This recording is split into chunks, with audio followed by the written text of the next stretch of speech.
And so we come to the final session of our symposium. I wonder how everyone else is feeling. I'm feeling profoundly moved by the group that I have just been a part of, and thank from my heart all the members of the group, both Ukrainian and European, and thank everyone for everything that they've shared, inspired by the presentations this morning. And just as everyone came back, I had the sense that perhaps that was true in other groups as well. The tone of voice that people were using suggested there has been a rich connectedness between us through our groups. And if that is true, then we all are very happy about it, because that connectedness is something so important, especially at this time. Thank you to everyone for your part in the groups. Thank you to Martinas for making it happen and allowing us to meet in that way. It is one of the benefits of Zoom that we can suddenly be in groups and now come back to being all together again. And so our final session is the round table with all the speakers. And so the speakers are all here and able to receive your questions. So if you want to ask a question by voice, will you use the raise hand button? Is the interpreter here and is the interpretation going through okay? Yeah, I'll trust that that's a yes. So if you want to ask a question by voice, please raise the raise hand button. And if it's not on your screen at the bottom, then go to where it says more, and then you'll find the raise hand button there. So you put your hand up when you want to ask a question, take your hand down again, lower your hand when you've asked your question. And participants with their hands raised will be allowed to unmute themselves and ask their question. So please make clear which speaker you are addressing your question to, and then ask your question. Our translator is continuing to give simultaneous translation during this round table, and we thank you hugely for being able to do simultaneous translation in such a complex situation, and we hope that this works. Just one final thing, there will be a poll, there will be a set of questions that are asked during the time of the round table. They'll just pop up on the screen in front of you. If you feel able to answer them now, please do. If not, just close them down and you'll be able to answer the questions later. And now I hand over to Professor Eugenijus Laurinaitis and Professor Roman Kechur, who are going to conduct the round table for us. Hello. I am waiting for Roman Kechur, where he is. Okay, Roman. Hello. Okay, so I will be speaking English. Roman will be speaking Ukrainian. In case of need, we will communicate, unfortunately, in Russian, if we need. But first of all, I have a message in the chat that Renos Papadopoulos asks, unmute him. So, Martinas, maybe you can do that. Yes, and I already did it. So everything. Okay, thank you.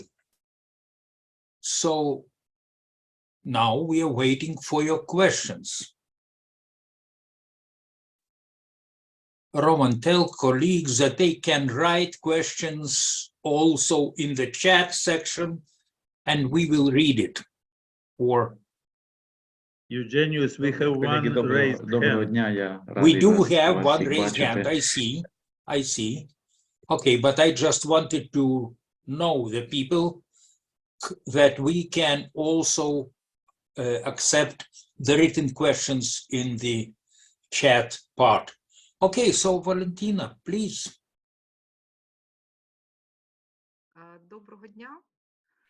Hello, my name is Valentina. I am certified Gestalt therapist, and I have a question to Larisa Ditkovska.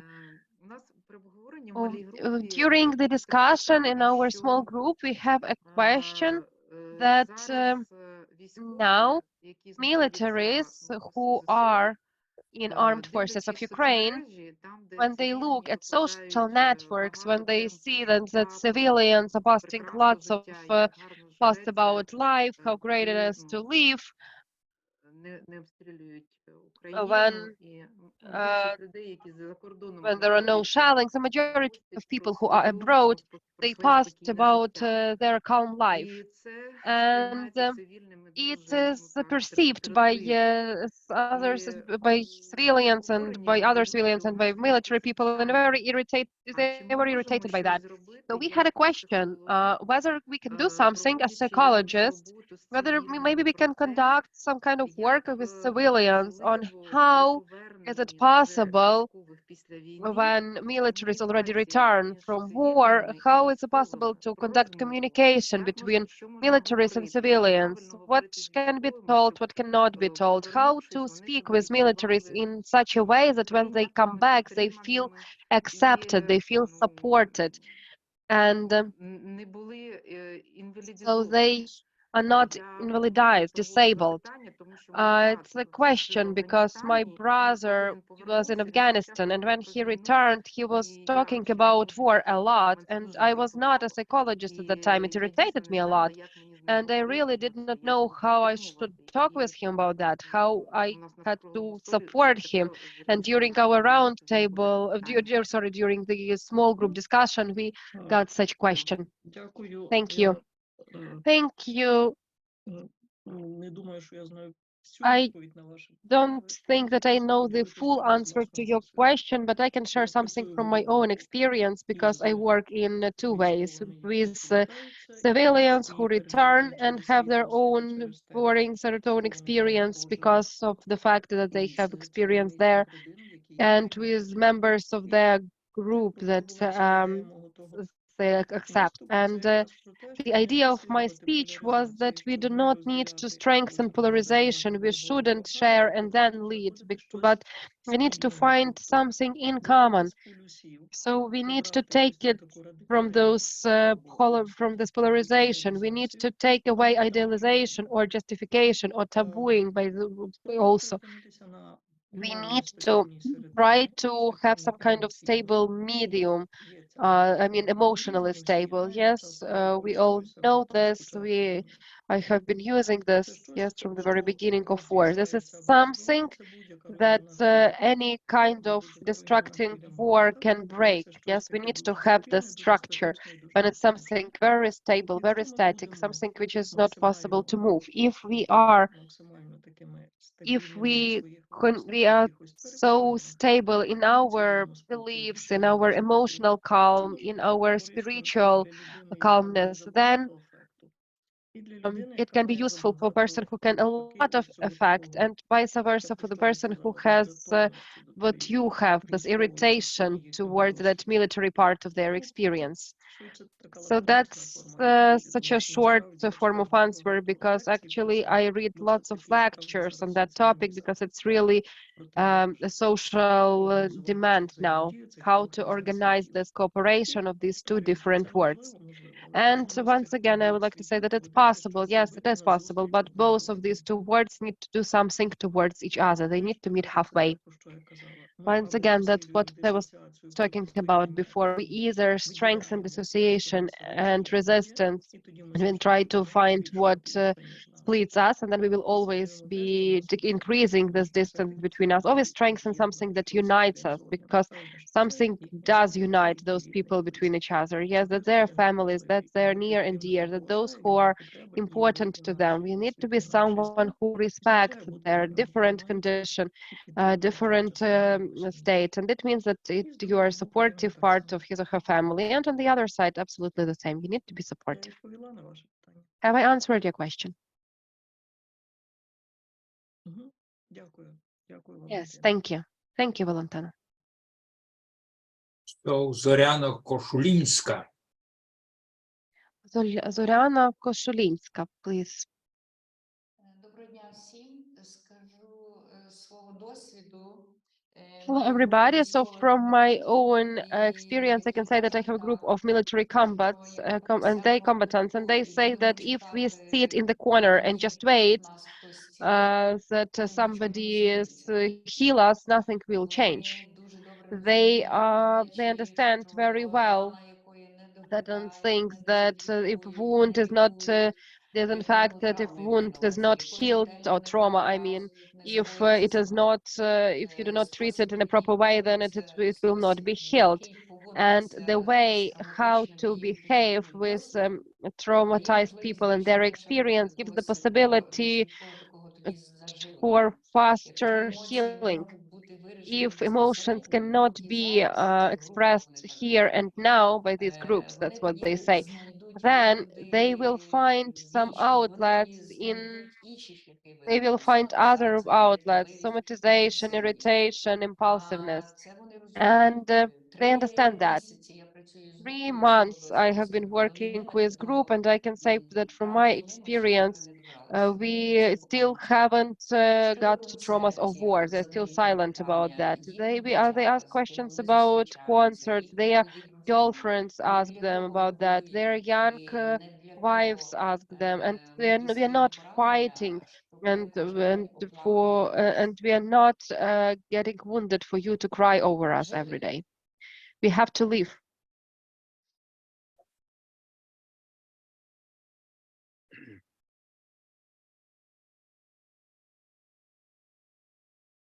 Okay. Renos Papadopoulos, please. The subject is really very serious and very important. First of all, we need to remember that there are no clear recipes, and there is no established way that we should talk or not talk about people. We should realize, first of all, the realistic gap that does exist. The gap is tremendous. If somebody was sitting there day and night, struggling to survive and fight and kill and see people being killed and putting their lives in at stake every moment, that experience cannot be explained to anybody. They come from a different universe where different values, different assumptions, different perceptions of themselves and others existed. And to explain to somebody that is impossible. They try, but then when they realize the gap, that is even more painful. Therefore, we need to respect that they come from different universes. Although they are our loved ones, it's our Sasha, our son, we knew him and all of that, but coming back from that experience of war, that person is changed forever. Now, not only traumatized, as the conference, as the symposium has been saying, also they have been transformed in some way, positively and negatively. And we need to find ways to honor both their pain, their disorientation, their trauma, as well as the new insights that are not finalized, of course, but they're working in their minds, sort of about new questions about life and death, about human destructiveness, about God, there are so many fundamental existential questions that they are struggling with, all mulling in their minds. So simply asking them, tell us about the war, of course they're not going to tell you. It's like, these are sacred experiences, sacred moments. They do not want to cheapen them. So we need to become aware of the distance, but also, of course, as human beings, we care for them, and we should not give up and say, oh, because it's too distant, our worlds, we should not contact them. So there are many paradoxes here, respecting the differences, but also trying to bridge the gap. Being aware of how they have been negatively transformed, but also not neglecting that they, first of all, there are our own people that we know, so some of their existing strengths may still be there, and also that they have gained from that horrible experience a lot of new insights that are not necessarily worked out in clear theoretical formulation. So it's important to keep in mind some of these complexities and not reduce them into you do or you don't do.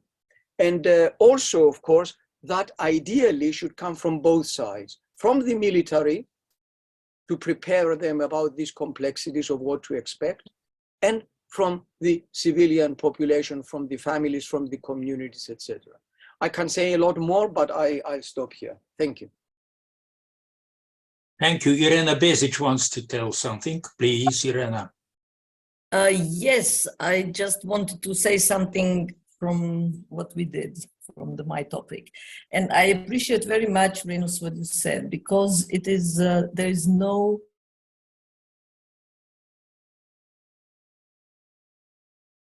Irena, you have stopped.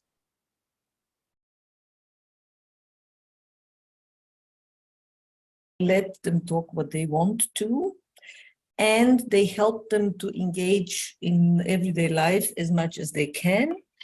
On the other side, it is a big difference if the soldier is coming on a holiday and going back to the front, or if the soldier is coming back completely.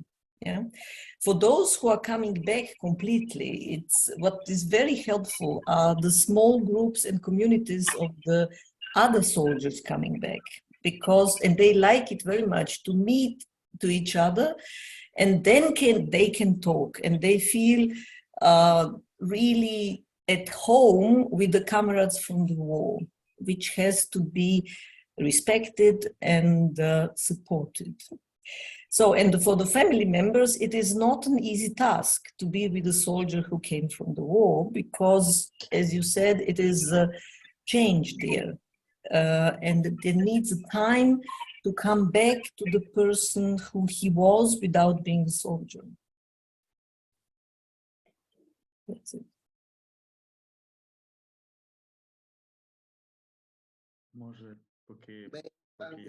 Maybe we have this pause now. I will read questions that we have in the chat. Roman, if you don't mind, I will say several words. Of course, yes. So I will speak in Ukraine. Я хочу тільки, я не знаю, чи є переклад. There is the translation into English. Так є. Is there? Yeah, well. I would like to say only one significant difference, one significant thing, that everything that we are talking about right now, about returning of militaries from the front line back, it's different from all that experience that we can gain from experience from outside of Ukraine, from Israeli people or from Americans or from other countries. It is all radically different that our soldiers come back during the war. The war has not been finished yet. And that experience that our colleagues have abroad says that about situations when combatants return after, usually after the war has ended. But the end, let's say, matter, as we say, if it's not gestalt, yes, if this gestalt is not closed, then it needs to be closed. And those militaries, when they come back from front, and we know it from our work with them, they are looking for this possibility to close, to finish their experiences, and this really changes the situation that we have from all the others. Thank you. And I actually will read the questions that we have in chat to also join them to general discourses. So Anastasia Shiroka is saying, is giving what they were discussing in their groups, simplification, simplification for Ukrainian psychotherapists who are abroad, protection of values of the community of European psychotherapists, about collective responsibility of Russians, and that time and does not heal.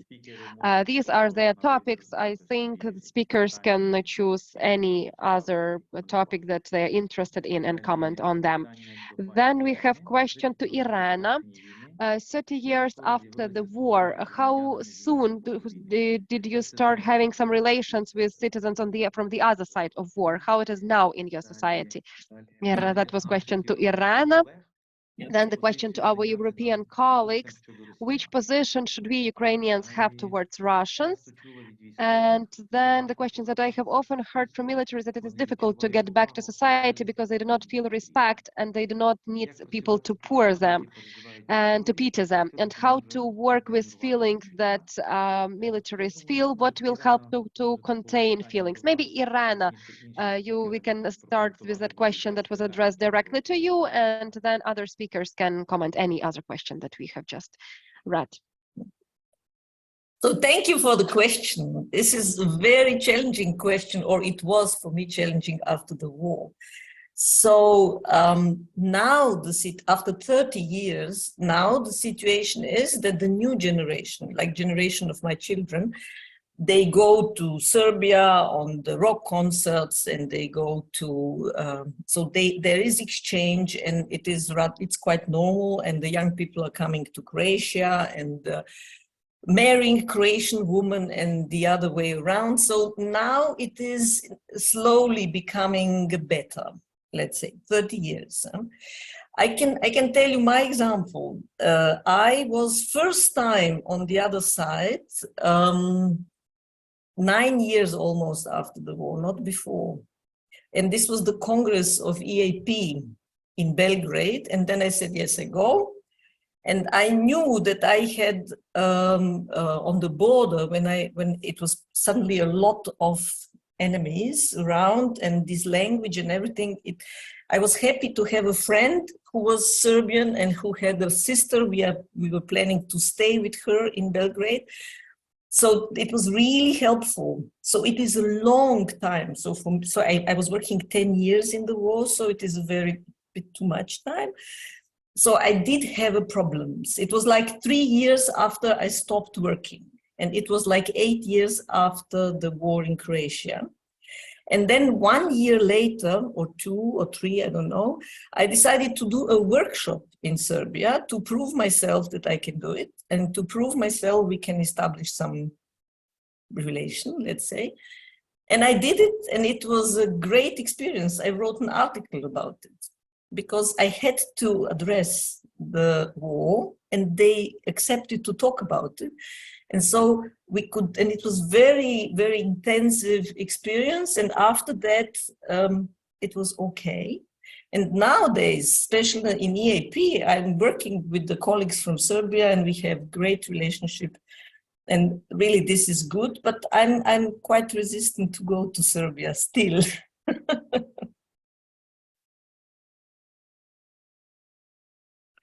So I can tell you my example, but I cannot really speak for everybody because it's very different from person to person. And it is right that the new generation can really do new things.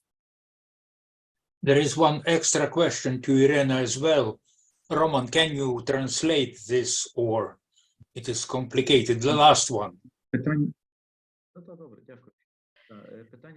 Yes, of course. The question to Irena, could you please share your experience? How in your country was this increase of trust of population to psychologists and psychotherapists during the war? And how did you conduct those massive training of a population to skills of self-regulation, if you had something like that?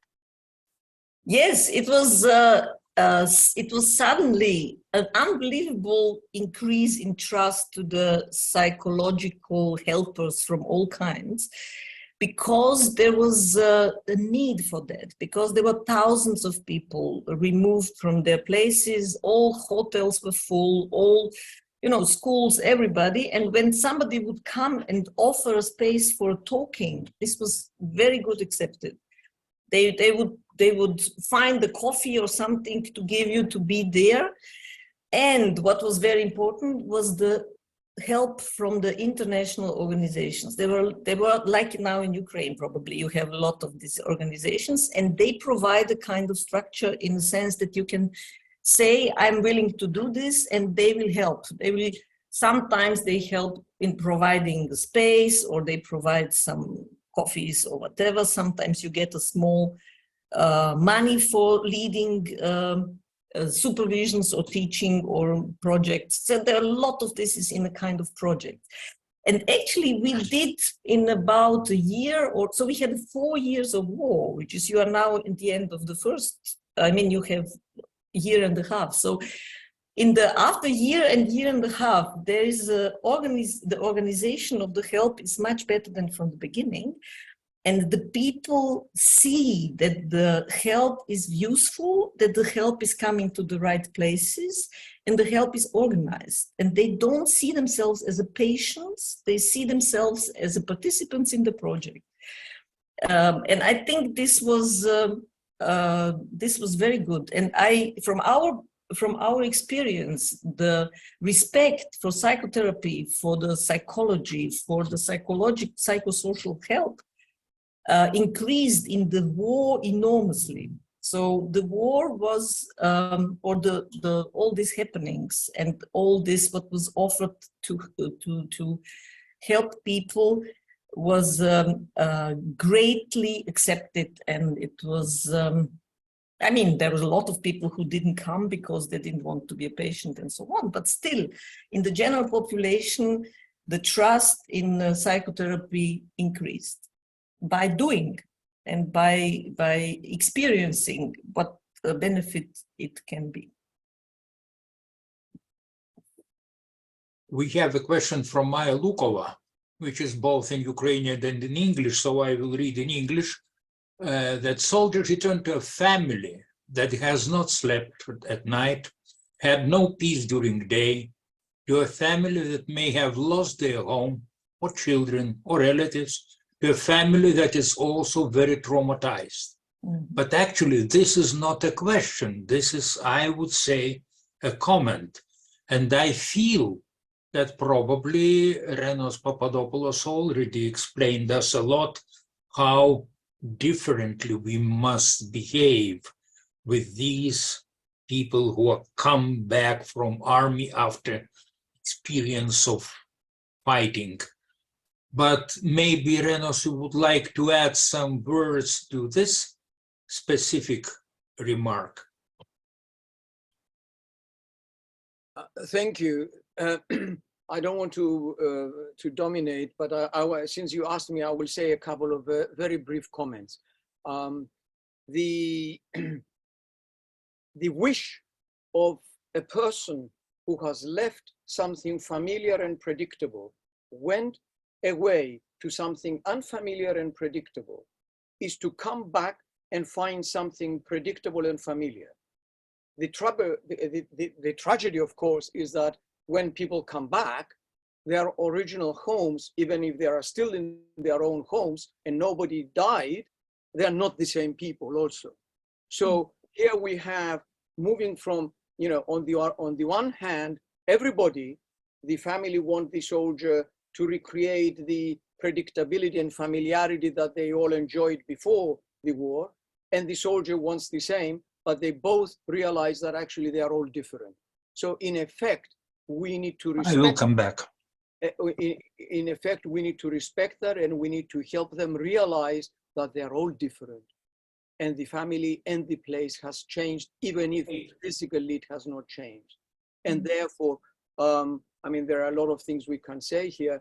They can focus on small, tangible, everyday activities that they can do together in order to build again that kind a sufficient cache of familiarity and predictability. But this is a very, very astute observation that when they come back, the familiarity and predictability is gone. So it will be disappointment on all parts, and we need to be prepared to help them with the disappointment as the new reality. But again, as I always, I say that the disappointment does not necessarily mean that it leads to trauma, but also it leads to new opportunities of developing new ways of interacting that can be more appropriate. Thank you. Okay, Barbara Fitzgerald raised her hand, and then Vladimir Korikash. Can I also answer that question? Can I also answer? Yes, please.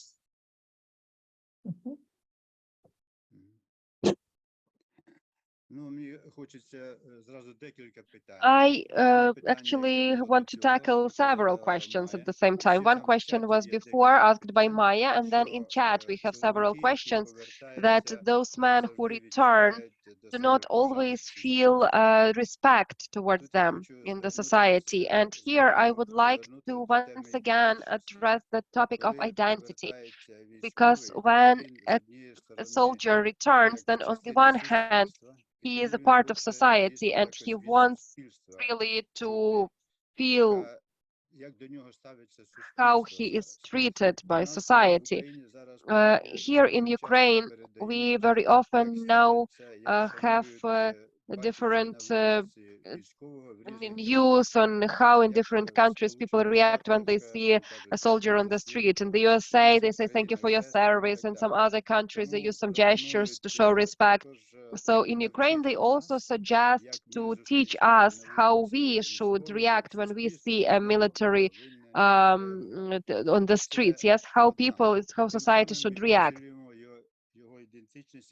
And that's how we strengthen his identity as part of society, and to show that we respect him from what he fought for. Another experience, one military, I asked him once, he has returned and he has been as a volunteer in the army for 1.5 years. And I asked him, what helps you to get back to life? And he says, it's very difficult for me to get back to life, really. It's as if I was killed there at that war. I have those terrible nightmares, but he says, what gets me back to life? Two things. First thing, it's when I hug my wife, that's my family, and this identity of man, and when he feels that. And what Pozashkian mentioned, that stress actually passes not due to time, but thanks to that, due to that love that the person gets after that. And another thing, but he wants to get that from wife, but from man he actually wants respect. So that is actually also interesting thing. What do I want to get from when I meet a woman, and what do I want to get when I meet man? And we also need to pay attention to that. Thank you. Barbara Fitzgerald хотіла. Okay, Barbara Fitzgerald is waiting, yes. Hello, yeah, I couldn't unmute myself. Okay, I think there's just one or two comments I would like to make. Thank you so much for such an interesting day. You know, we were looking at things from many different perspectives. I would like to support what Reynolds is saying in terms of there's a time for words to be said, and there's a great sensitivity around that. And I think if we move in too quickly in order to perhaps, like there's a curiosity about war. There's a curiosity about other people's sufferings that we're not always entitled to. And I think we really need to be careful about that. And I think there's a time for words to be said. There's a time to be silent. I'm thinking at the moment in Ireland, we have been commemorating, and I'd like to say something about commemoration. We've been commemorating a very, very difficult, not the rising in 1916, but the Civil War and the War of Independence, where families were split right through the middle. And for maybe 100 years, you know, because 100 years ago, we know deeply, you know, in our country that families have never spoken. There's been a silence around that have led to many, many woundings. And one initiative so there was a lot of discussion at this stage. How do you commemorate? Who do you listen to? Who has the dominant narrative? All of that. And a very interesting development occurred, which I think might be helpful. We're very lucky to have a president in Ireland called, he's a philosopher, and his background is philosophy, and he's also a poet. So he has a certain sensitivity. And what he did is he gathered a group of people from all different parts of the humanities or philosophy, or people who had relatives that were in the war. And he developed an initiative, and the Irish word is Mockniv. And Mockniv means a gathering. And this went out on the national television, where you had the opportunity to listen to people talking about the Civil War from different perspectives, from personal perspectives in terms of their family history, but also from perspectives from literature, from the arts, and from philosophy, and from politics.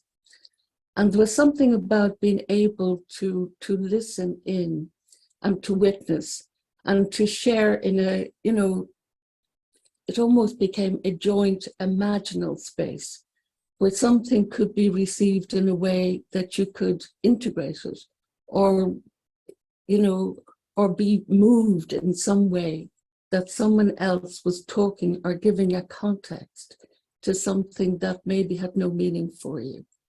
And I think, there's a wonderful philosopher in Ireland, but he's in Boston College, called Richard Carney. And he talks about the narrative imagination. And there's something about the ability to be able to listen into story, and for it to be told, and for it to be told again and again, that has the possibility of restoring some connection to what Alexander talked about, is to human values and to humanity. So I just wanted to share that. Thank you. Thank you, Barbara. I'm sorry, our member Judith Tessari from Sweden can't raise her hand, but she wants to ask the question. Please, Judith. Yeah, okay, thank you very much. There are so many thoughts now. The more you speak, the more associations I get. So it's difficult to stuck with the original one. Anyway, I would like to ask you, I like Papadopoulos, your lecture very, very much, because it combines, I am a psychodramatist, a psychodramatherapist, and it's the encounter and Buber and all the intersubjectivity you are talking about, and the relationship, the equality between people is very, for me, I'm so happy that you put it together like this. And my question is, in our little group, we talked about some kind of, about the resources and how we handle the situations. And many of us said that they are learning something new, a language, a science, whatever, learning something new. That was quite common. And even I have groups, Ukrainian groups, but I'm not living there. But even though I also influence, or maybe it's an effect of it, that I learned, I started to study a little bit more neuroscience. And I wonder how you combine, or do you combine, because you are talking of neuroscience here, that your mind is in my mind, and the inter and intra and energy flow and information, that's what you are talking about. So do you combine it with the latest finding of neuroscience, because you are talking about it? For me, the valuable perspectives on these painful situations are based on the real experience, and if they are and practices, and if one has appropriate perspectives on these situations, I find that if you look at it from a neuroscientific perspective, it fits. If you look at it from a, I don't know, a philosophical perspective, it fits. If you look at it from, so I do not, if you are aware of my work, I combine all of these things, all human activities. So yes, of course, I could give you exactly what I told you using the neuroscience language, but that will be of no relevance to a lot of people who are not familiar with that. But yes, it can be translated into neuroscientific language. But what is of value to us is, especially when we're dealing with people who are suffering, for us to speak their language, ordinary language. As a trainer over many years of clinical psychologists, family therapists, psychoanalysts, I always emphasize the difference between the language of therapy and the language about therapy. Yeah. When we talk about what we do, you and I can use various theories. But when I'm with my people, the people that I'm working with, I need to use their language. Sure. If anything, I'm very austere with my trainees not to use any terminology. They are not there to give lectures to their clients. They are there to talk about the mundane issues of their weekends, and they themselves, they would know what they're doing there. So I'm saying to them, do it, don't tell them, do it. And sure. Doing it means talking their own language. So in short, yes, I think most of the things that have been said can be translated in other languages.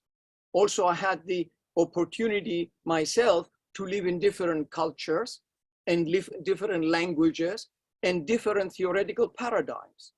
I started as a very staunch Freudian, then I went into very sort of behavioral, then into humanistic, and then into psychoanalysis. So I know those languages, and I know that a proper, appropriate therapeutic approach can be expressed using any of those.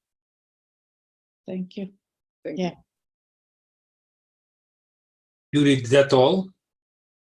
Yes, I think so. Okay, thank you. Roman, can you read question Azii Saiganovai? Because it's a question for all presenters.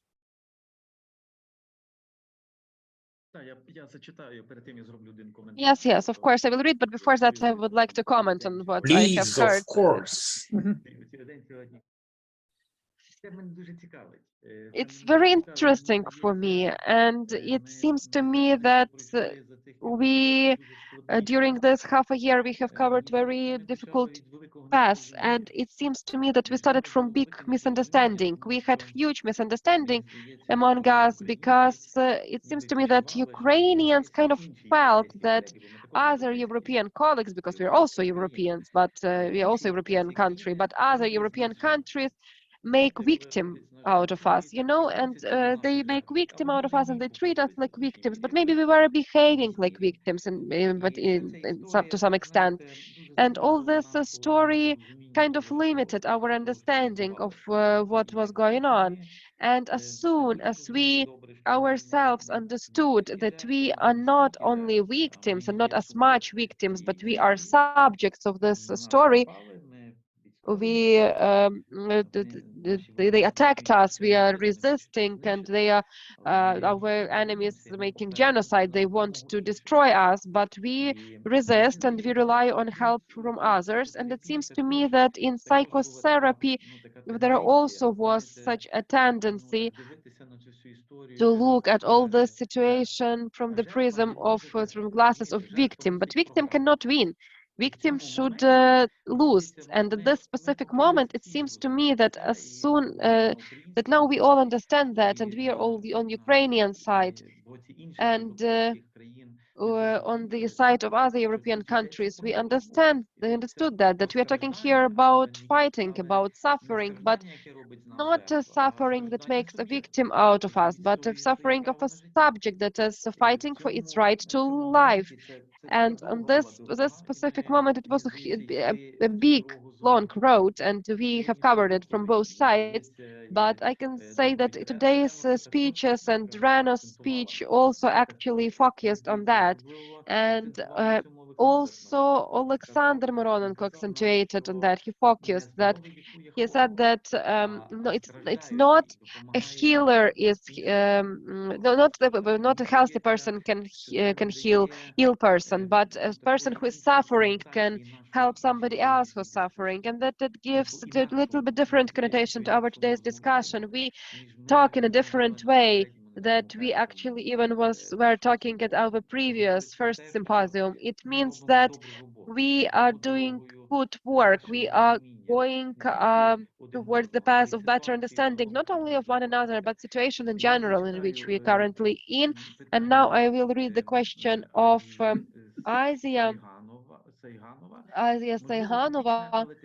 Maybe it's typical, but a question to all speakers. How do you think whether there are such traits if we develop, if we grow them in countries or in societies, that will minimize the beginning of other wars? If yes, then in your opinion, what should Ukrainians have to always to close forever genocide directions and towards our Ukrainian nation? I would like Alexander Mironenko to answer this question, because he's a very humanistic person. He gives way to others all the time. So maybe let's give him the opportunity to answer.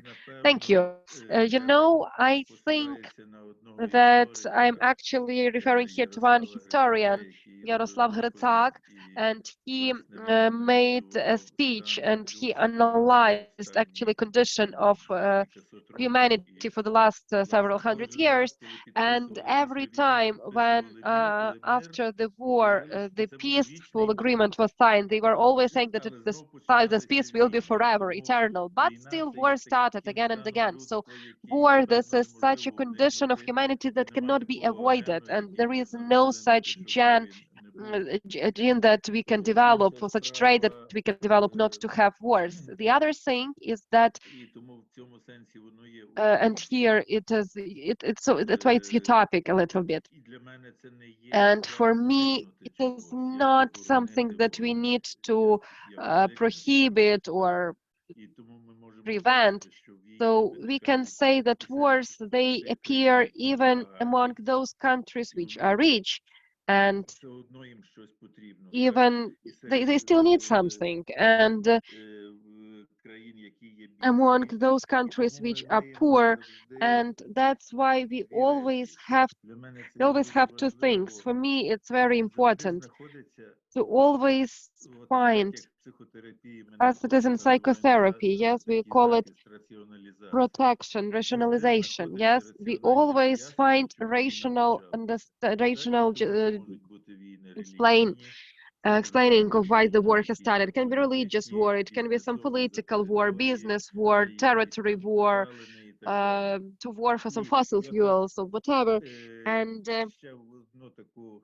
one more referral. If we take the history of Ukraine, then in the history of Ukraine, there were lots of different wars between different kingdoms and kings and different people. And one of historians has mentioned that these were not dynasty wars. These wars were always wars for money and for power. And unfortunately, this desire for power and money, it is part of humanity, and sometimes it gets this abnormal pathological dimension that we call war. Thank you.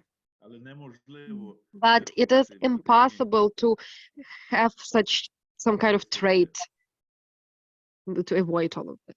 Maybe some other presenters would like to answer to this question, how to prevent wars forever?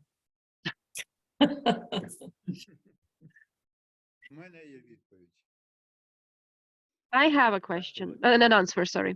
Yes, please.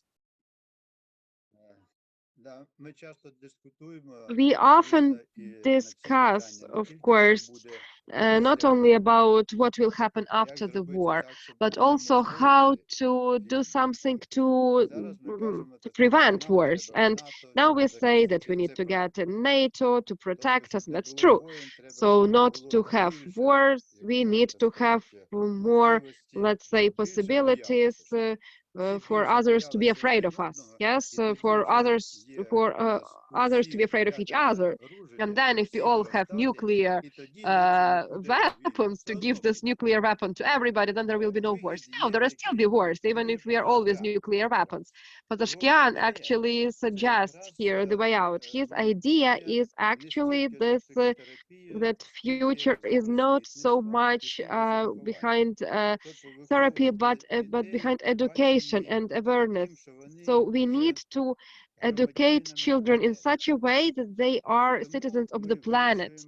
And we solve here not the question of which country is bigger, which country is smaller, but lots of resources are already here. And what can we do to preserve our land? And this is what Fields was talking today about. This is about rules and values of coexistence. And the idea, it sounds, I don't know how it will be in Ukrainian, in Russian, it sounds like unity in versatility.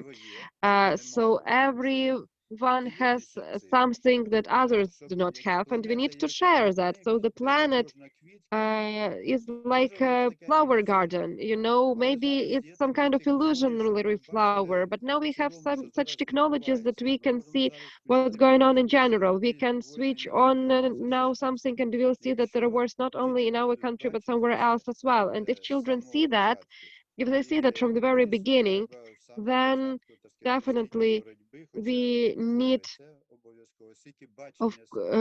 to teach them to see themselves as part of humanity. And it seems to me that Europe is actually already have this idea of dialogue here. We have this common area, joint parliament, and so on. And so UN didn't manage to deal with the situation because the power was not given equally, but this identity, yes, so the way out is in spreading identity, in seeing their identity in a broader way. It's just for, you know. Irena Bezic wants to add something. Please, Irena.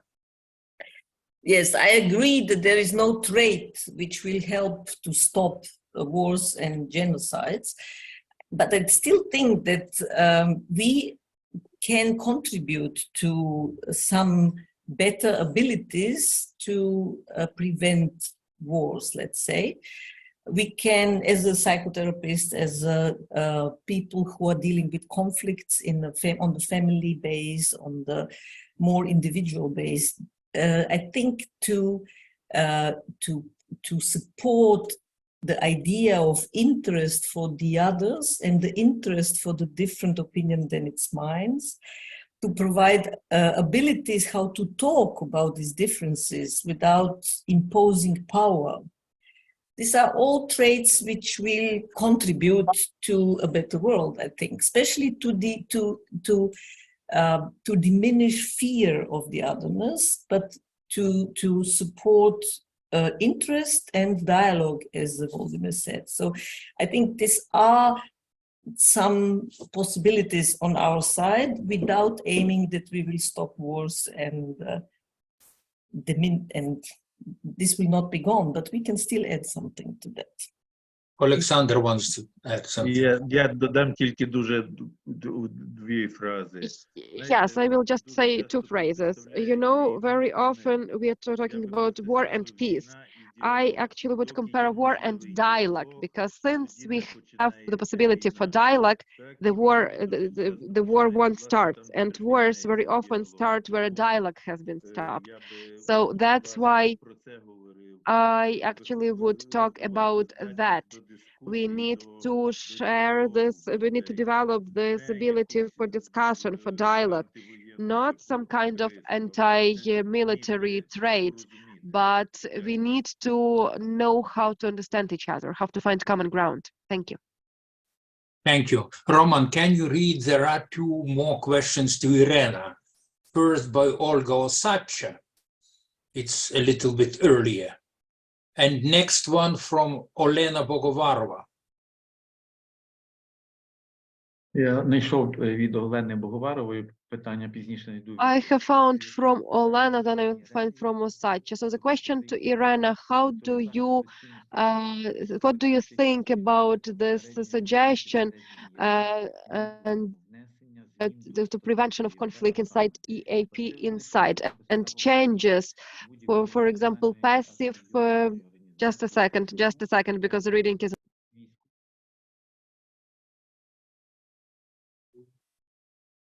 I didn't got it. Добре. Отже,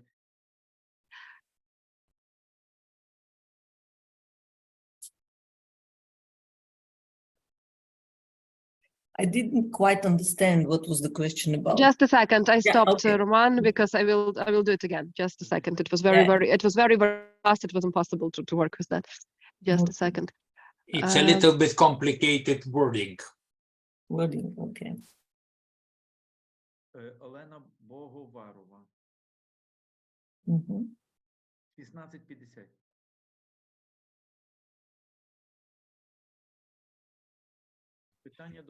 Yes, so the question to Irena, how do you treat the suggestion with the aim of to protect values of European psychotherapeutic society and to prevent conflicts inside EAP in the future? Maybe we need to introduce changes to the statute of EAP. In particular, passive membership without right to vote of any national affiliated organization of the country which conducts military aggression against other country, commits genocide or other crimes against humanity. Representatives of such association should not have right to have a power position in EAP. That was the first question. And then Olga Osacha, also a question to Irena. What do you know about measures to support children during the war in Croatia? And how does this influence of war is felt on those children who are now adults? So these are very big and very questions could need time to answer, but I will try to be short. So the first question was a question about actually position of the Russian Federation in the European Association. And this, since the last year when the EAP voted about the status about this organization, was that they don't have now any influence in the organization.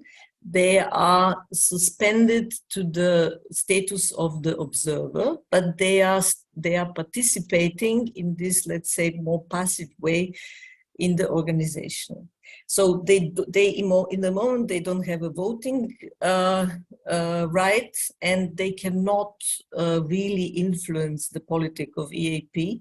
But they are still members and they can participate and listen, so the bridges are not completely broken. And I hope this will improve after the war. We have to first, the war has to be stopped. That's my personal, that we didn't vote about it in EAP. The second question about the children and the impact of the war on children, it is so it's my special topic, but I don't want to go too much into it. It is found out that some of the things we have done back then really prevented children from encapsulating their trauma, and they could go on with the life without having to hide all these things what happened to them. And on the other hand, I have in my therapy adults who still now live as if there is a war because they never before addressed these topics, and they just lived through the war and did not recognize that these traumas they went through really made the possibilities of choice in their life now they small.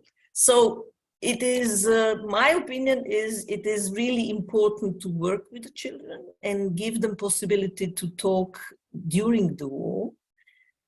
And you have to expect that there will be a lot of people who will come in therapy after 20, 30 years and discuss these matters. There's a lot of things written about the therapy for children in the war circumstances. A lot of this is distributed by UNICEF, so I think it's worth reading and implementing this. Irena, I'm very sorry. I want to give voice to Larisa Ditkovska, one of the last speakers who didn't speak a word now because we have time over, but still, please, Larisa.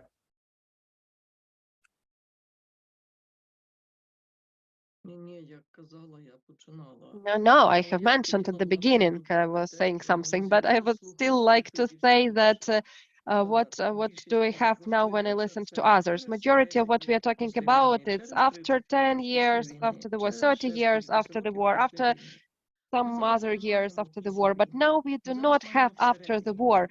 We now have inside the war. And inside the war, what I understand, what I feel, and what I experience, it is actually this to be fighters. Yes, that's what Roman was talking about. That's what we all know about. We now have to fight. We now need help of the world for this fight. We need victory in this fight. And then we will be fulfilling our psychotherapeutic mission for it to become possible and for it to become as we want it to be as much as possible. So thank you. That's all I wanted to say. So I am very sorry, my dear colleagues, but time is over. And I just want to say one thing which was not mentioned yet, that we must to thank for all this event to the Moni Elkaim Fund in EAP. This is a charitable fund to finance different psychotherapeutic activities. So I would be very glad if especially our European colleagues will find a little bit of time and goodwill and to donate something to this Moni Elkaim Fund. And I want to thank everybody and to ask Patricia Hunt to say a few words, and all the rest try to fill in the questionnaire. Only 4 questions, very small feedback form. Please try to fill it in. It is jumping back and forth, so I can never do it because it disappears. Okay, where is Patricia? Here I am. If I start speaking, I will come on screen. So here I am. Thank you, Eugenijus, so much. And thank you, Roman, so much for conducting our round table. And thank you to the speakers. I think that was such a rich exchange. And I completely agree with Roman that the way in which we have talked today is completely different to the first symposium.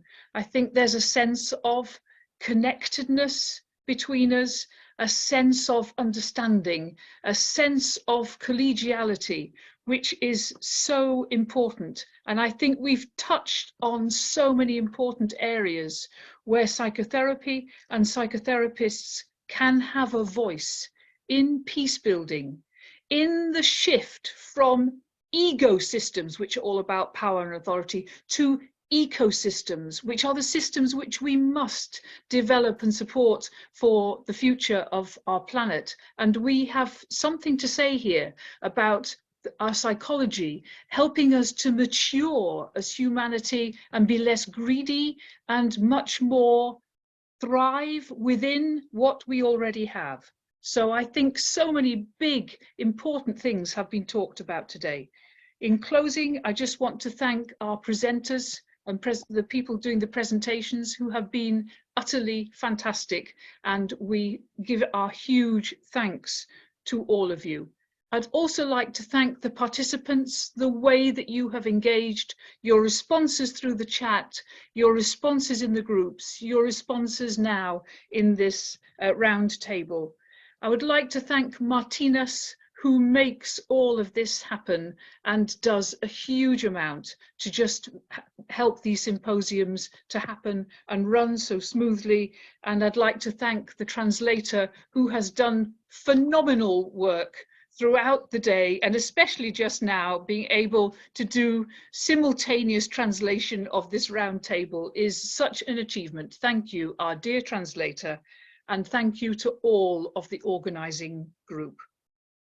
I'm very conscious of the people who have not been here today. We had 1,409 people registered, and there's never been more than 350 present. And I'm conscious of what you've told us. There are awful events in Ukraine today, and I just think people haven't been able to contact us. So I'd like to let you all know that we will make sure that the recording of this symposium is made available to all those who have registered, so that people not able to register today will be able to hear the wealth and richness of this symposium today. So we will organize that so that everyone receives it. There will be another symposium. There will be more. We will just continue with a series of symposiums. That's our plan. And I think the next one will be in the autumn, and we will let you know when we have decided the date and decided the title. And in the meantime, the group that we are will continue to meet and support and share and support each other. So I thank you for your presence here today, and I wish you all peace and well-being as much as possible in the context of your situation of your lives. And now I say bye-bye.